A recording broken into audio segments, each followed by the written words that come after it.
Graça e paz, amados irmãos da Igreja Presbiteriana Memorial em Muribeca. Eu sou o pastor Diego Penha e gostaria de dar continuidade às nossas aulas hoje, tratando sobre o batismo e a ceia. O batismo e a ceia, um tema tão importante para aqueles que querem fazer parte, ingressar na nossa igreja.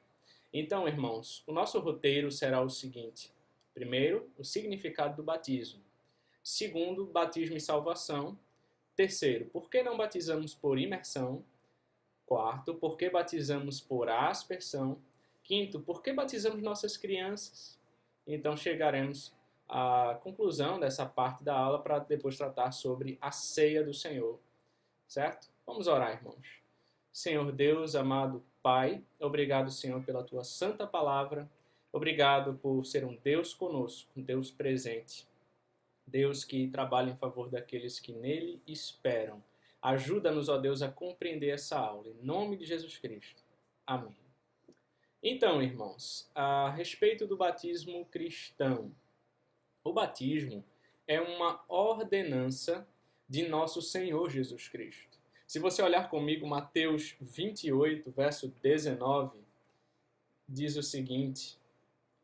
Mateus capítulo 28, 19, diz: Nosso Senhor Jesus Cristo disse: Ide, portanto, fazei discípulos de todas as nações, batizando-os em nome do Pai e do Filho e do Espírito Santo.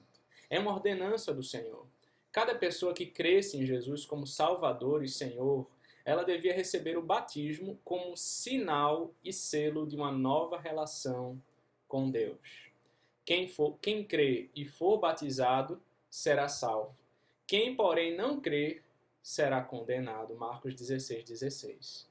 Veja também comigo Atos 2, versos 37 e 38. Atos dos Apóstolos, capítulo 2, versos 37 e 38. Diz assim o texto.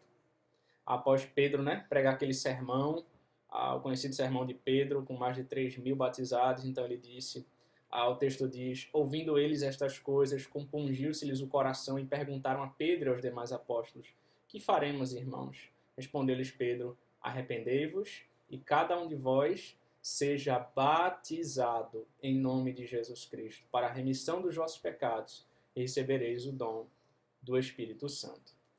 Então, no batismo, irmãos, o crente ele faz um juramento de fidelidade a Cristo até a morte. E quando participa da Santa Ceia, o crente reafirma esse juramento. Portanto, quando falamos em sacramento, nós estamos nos referindo a uma ordenança sagrada, instituída por Jesus Cristo, para simbolizar, selar e aplicar ao crente os benefícios da salvação. O batismo corresponde à circuncisão praticada na antiga aliança. Se você olhar comigo, Gênesis capítulo 17, vá lá para o início da sua Bíblia comigo. Gênesis 17, a partir do verso 9, diz o seguinte: Disse mais Deus a Abraão: guardarás a minha aliança, tu e a tua descendência, no decurso das suas gerações. Esta é a minha aliança, que guardareis entre mim e vós e a tua descendência. Todo macho entre vós será circuncidado. Circuncidareis a carne do vosso prepúcio, será isso por sinal de aliança entre mim e vós. O que tem 8 dias será circuncidado entre vós, todo macho nas vossas gerações, tanto escravo nascido em casa, como comprado a qualquer estrangeiro que não for da tua estirpe. Com efeito, será circuncidado, nascido em tua casa e o comprado por teu dinheiro. A minha aliança estará na vossa carne e será aliança perpétua. O incircunciso que não for circuncidado na carne do prepúcio, essa vida será eliminada do seu povo. Quebrou a minha aliança. Veja também comigo agora Romanos capítulo 4. Avance aí a sua Bíblia comigo. Romanos capítulo 4, versos de 11 a 13. E recebeu o sinal da circuncisão, como selo da justiça da fé que teve quando ainda incircunciso, para vir a ser o pai de todos os que creem, embora não circuncidados, a fim de que lhes fosse imputada a justiça. E pai da circuncisão, isto é, daqueles que não são apenas circuncisos, mas também andam nas pisadas da fé que teve Abraão, nosso pai, antes de ser circuncidado. Não foi por intermédio da lei que Abraão ou sua descendência coube a promessa de ser herdeiro do mundo, e sim mediante a justiça da fé. Então, irmãos, vejam a relação, né, que Paulo faz lá com o Antigo Testamento. Batismo corresponde à circuncisão praticada na Antiga Aliança, é esse selo, esse sinal do pacto, da aliança. O batismo significa e sela a nossa união com Cristo. Se você olhar Romanos 5:12, passa aí uma página na sua Bíblia. Romanos 5:12 diz, portanto, assim como por um só homem entrou o pecado no mundo, e pelo pecado a morte, assim também a morte passou a todos os homens, porque todos pecaram. E no verso 19 diz, porque como pela desobediência de um só homem, muitos se tornaram pecadores, assim também por meio da obediência de um só, muitos se tornarão justos. Se você olhar também Romanos 6, verso 6, diz, sabendo isto, que foi crucificado com ele o nosso velho homem, para que o corpo do pecado seja destruído e não sirvamos o pecado como escravos. Romanos 6:8 diz, ora, se já morremos com Cristo, cremos que também com ele viveremos. Agora veja comigo Colossenses. Colossenses capítulo 3, verso 3 também diz, porque morrestes e a vossa vida está oculta juntamente com Cristo em Deus. 2 Timóteo, capítulo 2, verso 11, diz o seguinte, fiel esta palavra, se já morremos com ele, também viveremos com ele. Efésios 2, verso 6, e juntamente com ele nos ressuscitou e nos fez assentar nos lugares celestiais em Cristo Jesus. Colossenses 2, 12. Tendo sido sepultados juntamente com ele no batismo, no qual igualmente fostes ressuscitados mediante a fé no poder de Deus que o ressuscitou dentre os mortos. Colossenses 3, capítulo 1 diz, portanto, se fostes ressuscitados juntamente com Cristo, buscai as coisas lá do alto, onde Cristo vive assentado à direita de Deus. 2 Coríntios, irmãos, o capítulo 5, verso 14 diz, pois o amor de Cristo nos constrange, julgando nós isto, um morreu por todos, logo todos morreram.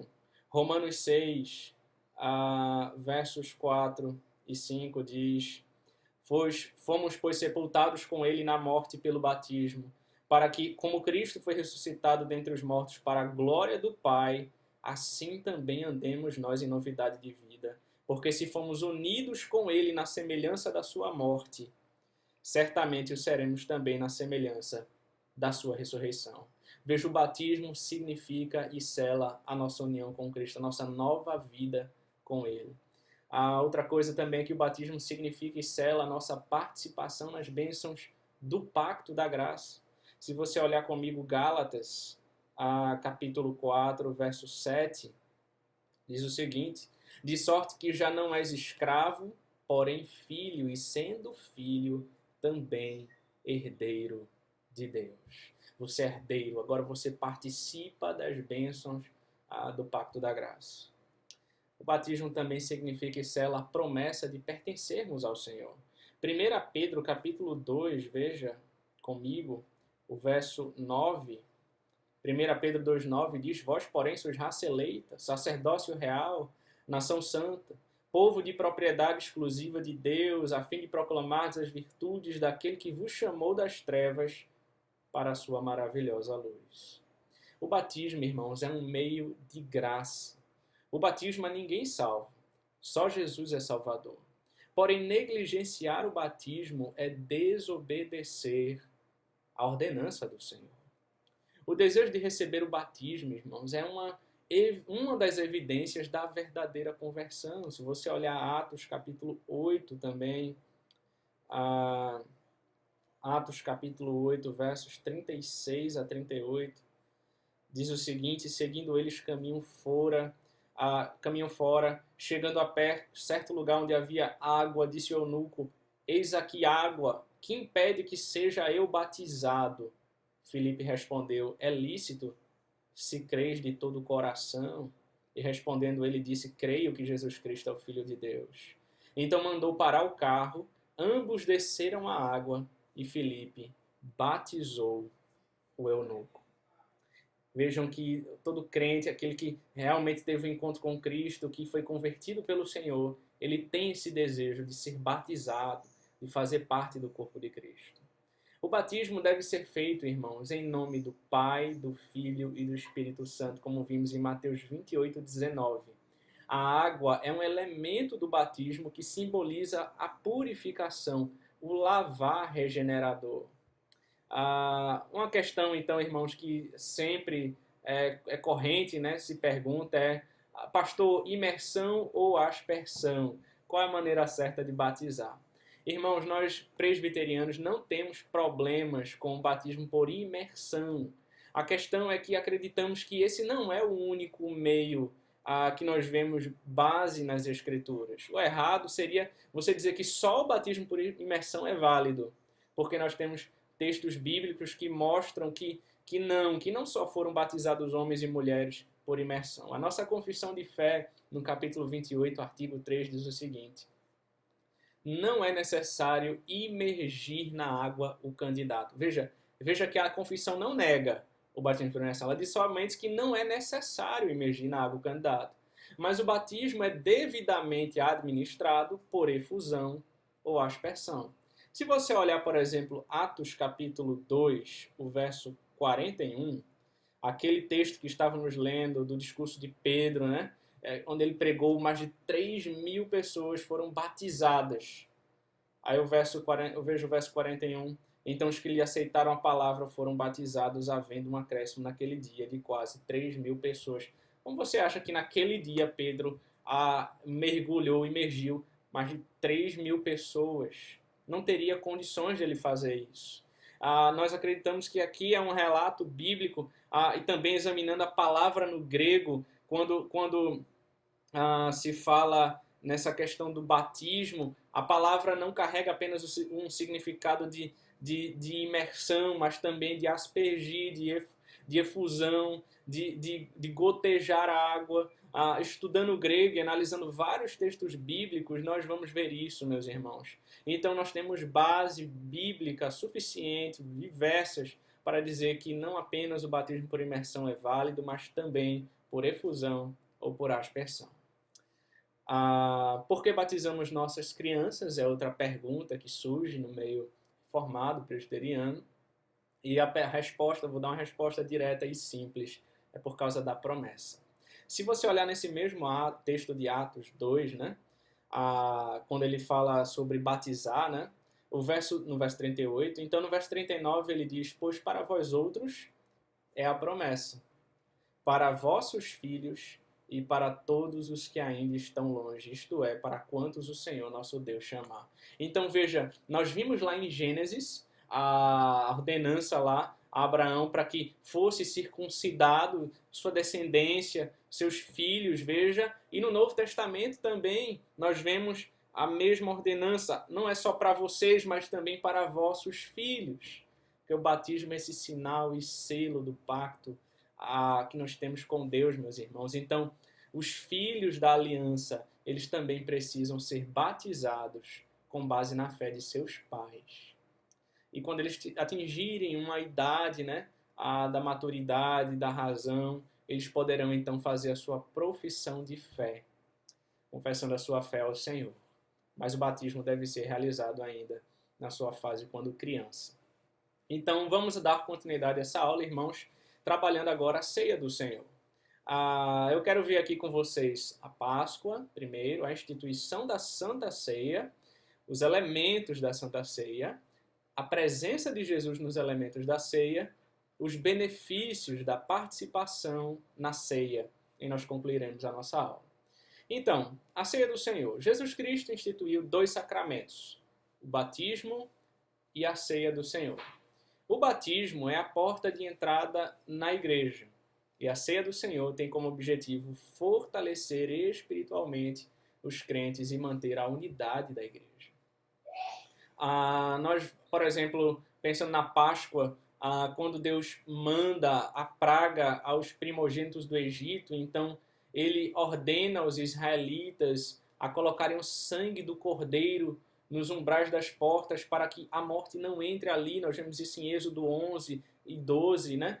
Deus deu a este acontecimento o nome de Páscoa. Pechá, né? Significa passar por cima, poupar.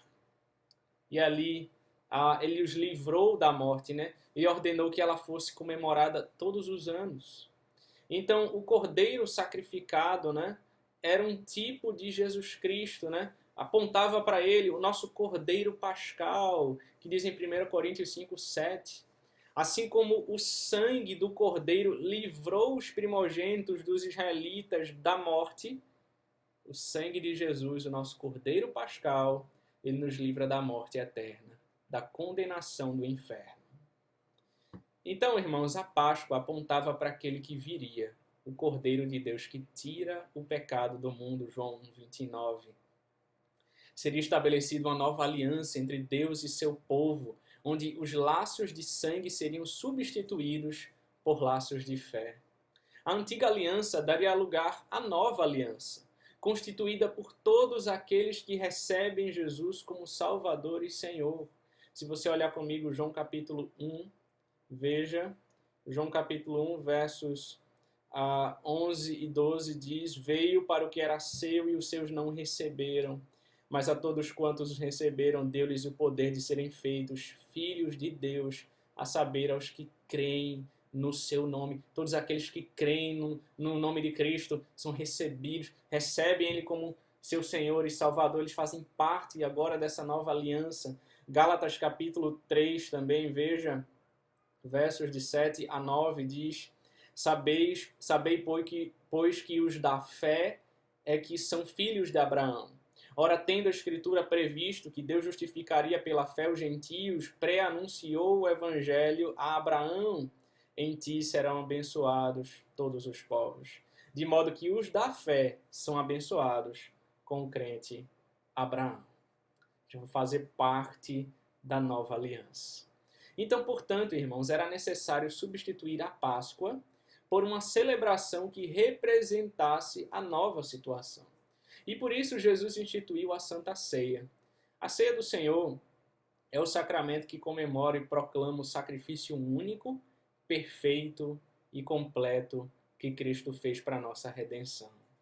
A Ceia do Senhor é uma representação simbólica da morte de Cristo. A 1 Coríntios vai falar sobre isso, veja 1 Coríntios 11, né? A partir do verso 23 ao 26, diz: Porque eu recebi do Senhor o que também vos entreguei, que o Senhor Jesus, na noite em que foi traído, ele tomou o pão e, tendo dado graças, o partiu e disse: Isso é o meu corpo, que é dado por vós, fazei isto em memória de mim. Por semelhante modo, depois de haver ceado, tomou também o cálice, dizendo: Este cálice é a nova aliança no meu sangue. Fazei isto todas as vezes que o beberdes, em memória de mim. Porque todas as vezes que comerdes este pão e beberdes o cálice, anunciais a morte do Senhor, até que ele venha.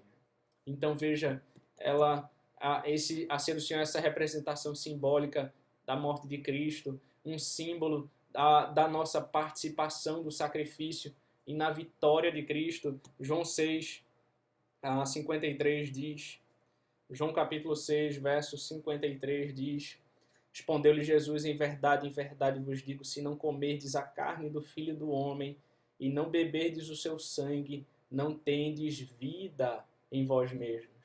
Veja essa ordenança do Senhor, de nós participarmos da ceia, aquele que foi convertido, que foi batizado.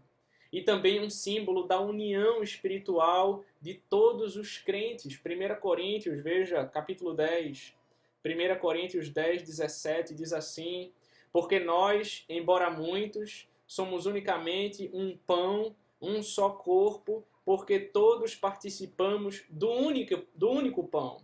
Veja também a 1 Coríntios 12, né? Avança um pouquinho sua Bíblia.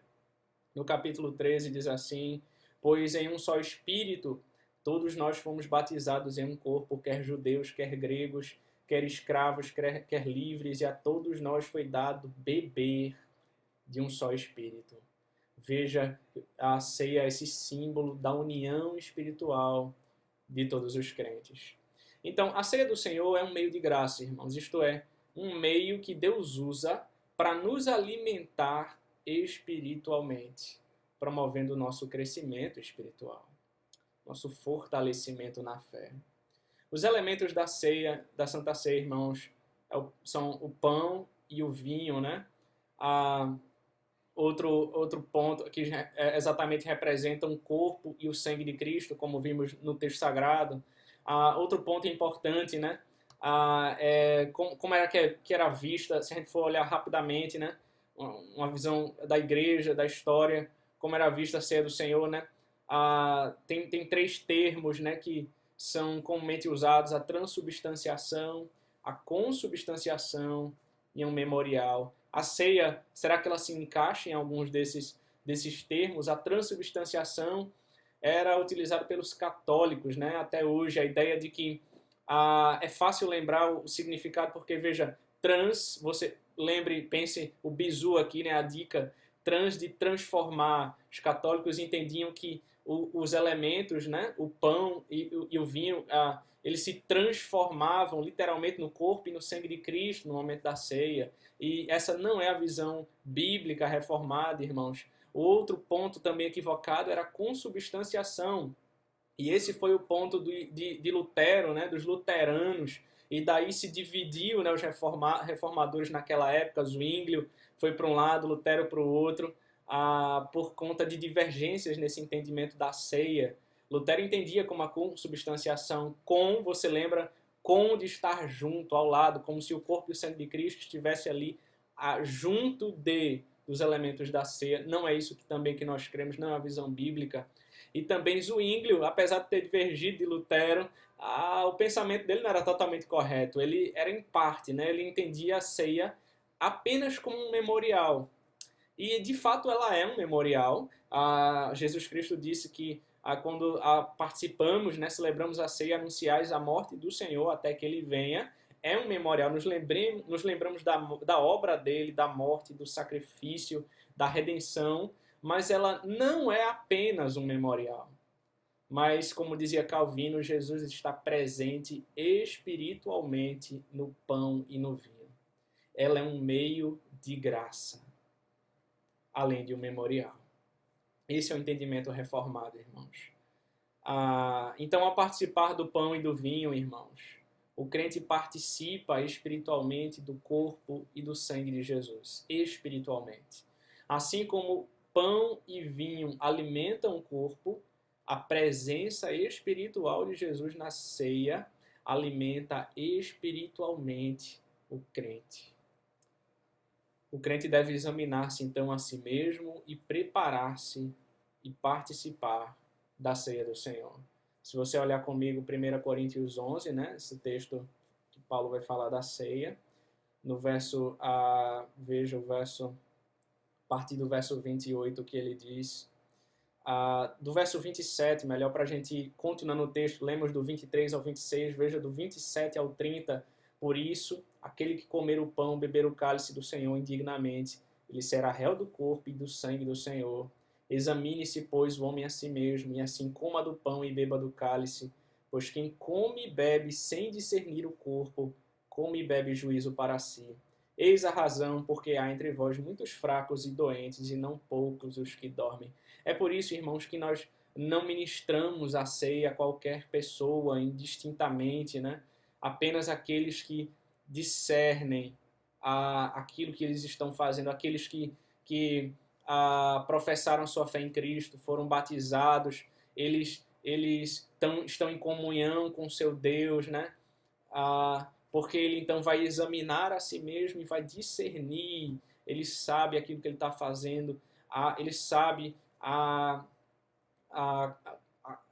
glória, a santidade desse sacramento, dessa ordenança do Senhor. Ele não vai fazer isso de maneira qualquer, porque ele vai estar colhendo o juízo para si. E com isso, então, meus irmãos, nós terminamos essa aula. O crente, ele sempre deve examinar a si mesmo, mas entenda isso como, veja, alguns crentes, muitas vezes pergunta isso, né? Ele está em pecado, então, aí ele então se afasta da mesa do Senhor, da ceia do Senhor. E essa é uma visão errada, meus irmãos. Nós deveríamos, então, nesse momento, pedir perdão ao Senhor, pedir perdão à pessoa com quem, se houve alguém com quem tivemos uma discussão, uma ofensa, nós devemos buscar o perdão, a reconciliação e então, arrependidos dos nossos pecados, nos voltarmos para o Senhor e participarmos do seu sacramento. Não é o pecado que deve nos afastar da mesa do Senhor, mas a mesa do Senhor deve afastar o crente do pecado. Vamos orar, meus irmãos, então, encerrando essa aula. Senhor Deus, obrigado, Pai, pela Tua santa palavra, obrigado por todo o conteúdo que foi aprendido aqui, Senhor. Aplica aos nossos corações e nos dê graça, Pai, em nome de Jesus Cristo. Amém. Que Deus te abençoe, meu irmão.